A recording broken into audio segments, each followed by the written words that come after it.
Hello and welcome to the viewers of this video. This is the Orange Fan here, bringing you another entry for the franchise discussion category. This video will be dedicated to the recap and thoughts for issue 16 of the Young Justice tie-in comics, Common Denominators. We begin this issue at Star City on September 6th, where Green Arrow and Artemis have discovered that a group of masked criminals have snuck into the World History Museum after hours. The Archer duo proceed to fight the group of criminals, and during the fight, Artemis shoots an oil slick arrow. One of the criminals manages to steal a snake dagger and heads to the roof of the museum to escape by helicopter. Green Arrow is able to shoot a tracking arrow at the helicopter so that they can use GPS to track the criminal. Unfortunately, the criminal has discovered the tracking arrow and disposed of it. Fortunately, though, the oil from the oil slick arrow that Artemis shot earlier contains a substance that can be tracked with GPS. So they are able to track the criminal after all. The next scene takes us to Central City, and it's now September 7th. Flash and Kid Flash have discovered that the animals at the zoo have been let loose. So they're able to safely get all of the civilians in the zoo out of the zoo and to a safe location.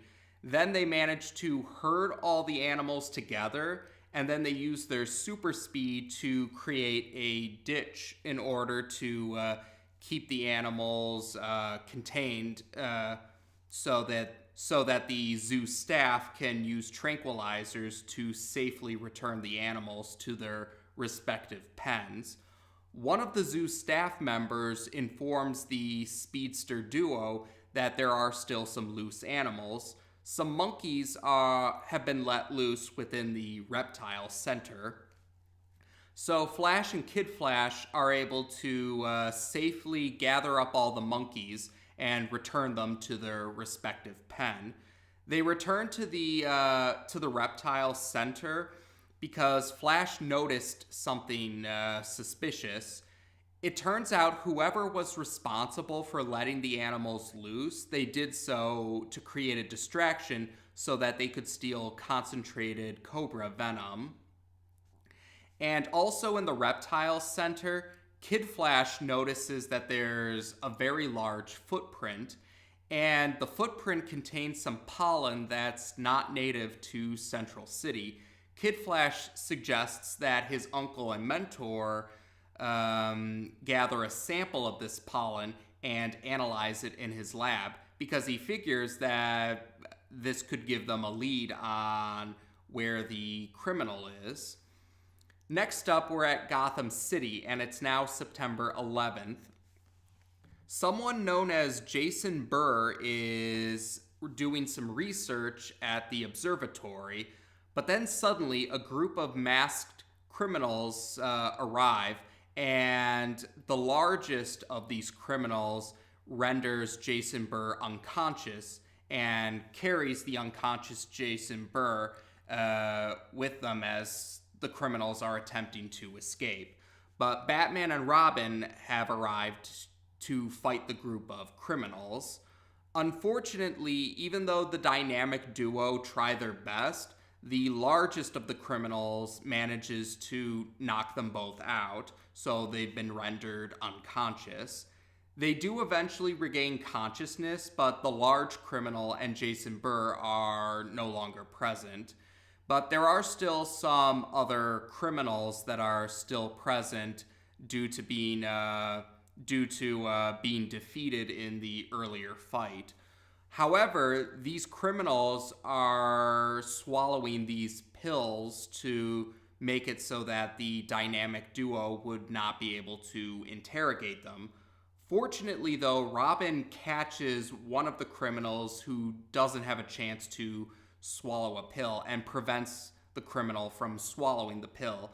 So Batman is able to pull off the mask that the criminal is wearing, revealing that this criminal has a snake tattoo on their head.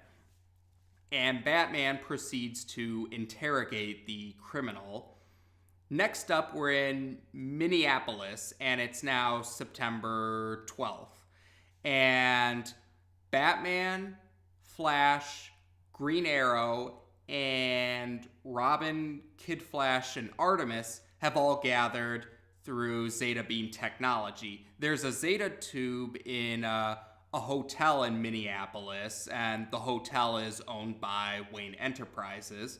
So the three duos of one Justice League member, one Young Justice team member per duo, they've all gathered together to compare notes about their most recent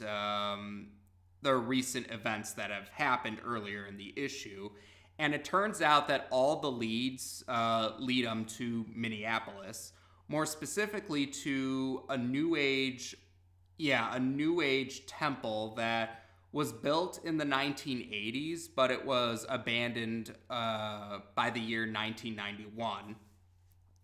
And it turns out that this temple was recently purchased by Jeffrey Burr, Jason Burr's fraternal twin brother, and Jeffrey Burr is actually the civilian name of the villain Cobra. So the issue ends with the three Justice League members and the three Young Justice team members have entered the New Age temple, where they see that Cobra and his followers are gathered together, and Cobra has placed his twin brother on an altar, and it looks like he's planning to sacrifice his twin brother. So this marks part one of a two-part story that gives the spotlight to three Young Justice team members and their mentors, who are also members of the Justice League. And actually, the first two scenes, the Star City scene and the Central City scene, they both happen on the same days that the Ocean Master two-parter, the previous two-parter, took place on. And the Central City scene also took place on the same day as the 10th episode of the TV series Targets. So at least those earlier scenes kind of showed us what was going on at the same time as other stories were going on. This is kind of like how part one of the Clayface three-parter took place around the same time as the 7th episode of the TV series Denial. And yeah, it's similar to that because it shows us what the absent members of the Young Justice team were doing during that particular time frame. And the nice thing about this issue was we got to see these Young Justice team members working with their respective mentors. So Batman for Robin, Flash for Kid Flash, and Green Arrow for Artemis. And we do see how they have very powerful bonds with their mentors. They definitely work very well as a team with their mentors.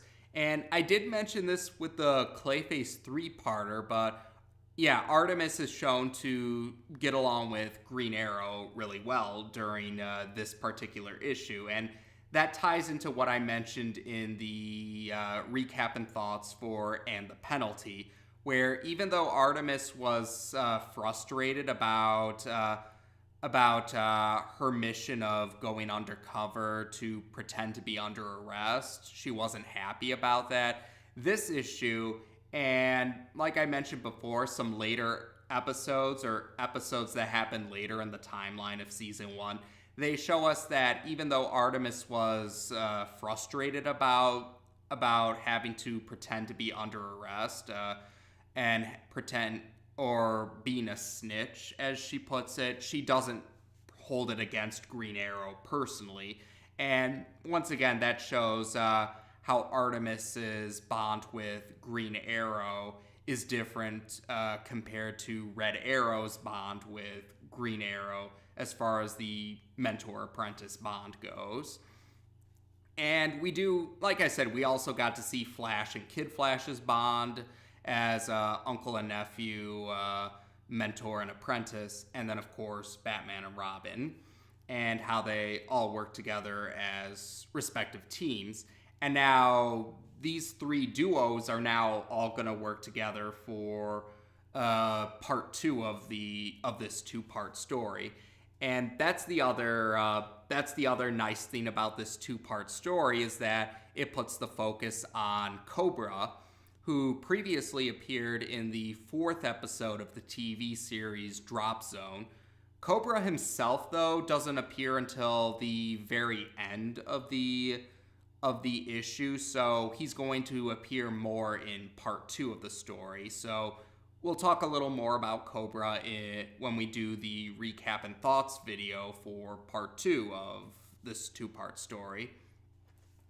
And otherwise, I think for now that's it for part 1. We'll go more into detail with the recap and thoughts video for part 2 of the story. But for now, yeah, I thought this was a good start to this 2-part story, showing the mentor and apprentice bond for at least 3 of the Young Justice team members with the Justice League mentors, the Justice League members that are their mentors. And it is nice to have a story that does place at least some of the Justice League members in a prevalent role of some kind. Because, of course, the show is more focused on the young heroes, but it's still nice to see the Justice League get a major role here and there. So, for now, yes, I believe that's it. So, as of this video, we've now discussed issue 16 of the Young Justice tie-in comics on this channel. Take care, and until next time.